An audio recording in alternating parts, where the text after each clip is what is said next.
I've got the top 10 must-adds in fantasy basketball coming up next on Beat the Odds. Don't go anywhere. Happy Easter and welcome back to another episode of Beat the Odds. I'm going to count down the top 10 must-add players ahead of Week 22. If you like this content, then please smash that like button. A special thanks goes to all of our subscribers who have been watching these videos, as you now account for 25% of all viewers. To the other 75% of viewers that haven't yet subscribed, I encourage you to do so as it helps me create these videos for you. Also, leave a comment on a player that you think deserves to be on this list. Now let's dive right into number 10. We have Al Horford, 56% owned, 32 minutes per game over the past 2 weeks, 12.2 points, 6.2 rebounds, 2.2 assists, 2.2 threes, 0.6 steals, 0.6 blocks, 1.2 turnovers on 61% shooting from the field and 100% from the line. Boston plays 4 games this week, so you can expect that Horford will be an active participant in at least 3 of those. With Boston locked up for first spot in the East, there is a good chance that he could play in all 4. Horford is likely going to be a nice asset for you if you need a big that can shoot. If Porzingis is out for a game, then Horford is likely going to go off. Let's go to number 9. We have Sam Hauser, 22% owned, 24 minutes per game over the past 2 weeks, 14 points, 4.2 rebounds, 1.2 assists, 4.3 threes, 1.7 steals, 1.2 blocks, 0.3 turnovers, and 53% shooting from the field. Like Horford, Hauser is another player that will benefit from the starting 5 resting to finish up the season. He has been unconscious from 3 over the past month, and he has done enough in the other areas to really bring value to both his team and to fantasy managers that picked him up. Hauser can almost single-handedly win your 3 points category on his own this week. Let's go to number 8. We have Max Strus, 46% owned, 26 minutes per game over the past 2 weeks, 17 points, 2.5 rebounds, 1.5 assists, 3.5 threes, 1.5 steals, no blocks, 2.5 turnovers on 59% shooting from the field and 100% from the line. Donovan Mitchell is back, so the team is not going to have to rely on Max quite as much for the week, but he's still going to be a valuable asset with his sharp shooting. I don't expect him to hit 60% of his shots for this coming week. That might be asking for a bit too much. What I do expect is for his assist totals to go up as Cleveland gears up for the playoffs with Donovan Mitchell as its number 1 option.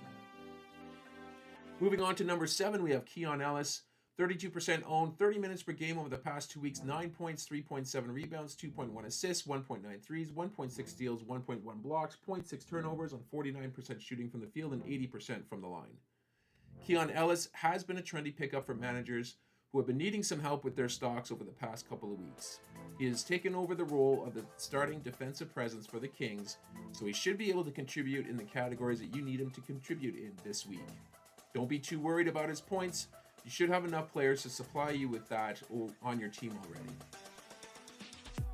Moving on to number 6, we have Jalen Suggs, 56% owned, 27 minutes per game over the past 2 weeks, 13 points, 1.9 rebounds, 3.6 assists, 2 threes, 1.9 steals, 1 block, 1.6 turnovers on 46% shooting from the field and 81% from the line. I'm starting to view Suggs as a must-roster player to start the season next year. I've been hard on him in the past because of his shooting inefficiencies, but he has shown us that he can still be valuable with how active he is on defense. It's always a good idea to have someone like him on your team.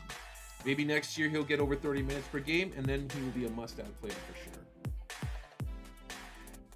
Moving on to number 5, we have Miles McBride, 44% owned, 45 minutes per game over the past 2 weeks, 19.2 points, 2.7 rebounds, 3.7 assists, 4 threes, 1.5 steals, 0.2 blocks, 0.5 turnovers, on 53% shooting from the field and 92% from the line. As long as McBride is getting the amount of minutes that he has been getting from Coach Thibodeau, he deserves to be on a fantasy basketball team.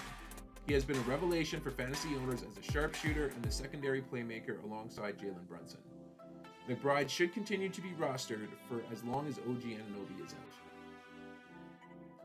Moving to number 4, we have Chase Jackson Davis, 51% owned, 28 minutes per game over the past 2 weeks, 12.2 points, 8.5 rebounds, 1.7 assists, 1.2 steals, 2.2 blocks, 0.3 turnovers, on 69% shooting from the field and 39% from the line. Despite the free throw inefficiencies, TJD has more than held his own and has been receiving more minutes because of his recent play. In the last 5 games that he has played, he's recorded 8 steals and 9 blocks. Couple that with his low-end double-double on solid field goal percentages, and you can see why he has been one of the most targeted players over the past week. Let's go to number 3. We have Santi Aldama, 39% owned, 33 minutes per game over the past 2 weeks, 13.4 points, 8.6 rebounds, 2.6 assists, 2.8 threes, 1.2 steals, 1.4 blocks, 1 turnover, on 47% shooting from the field and 78% from the line. Aldama has been the highest ranked center on the team over the past month, higher than Jaren Jackson Jr. He has done it all, including rebounding, and he has cemented himself as the main fixture in the starting lineup.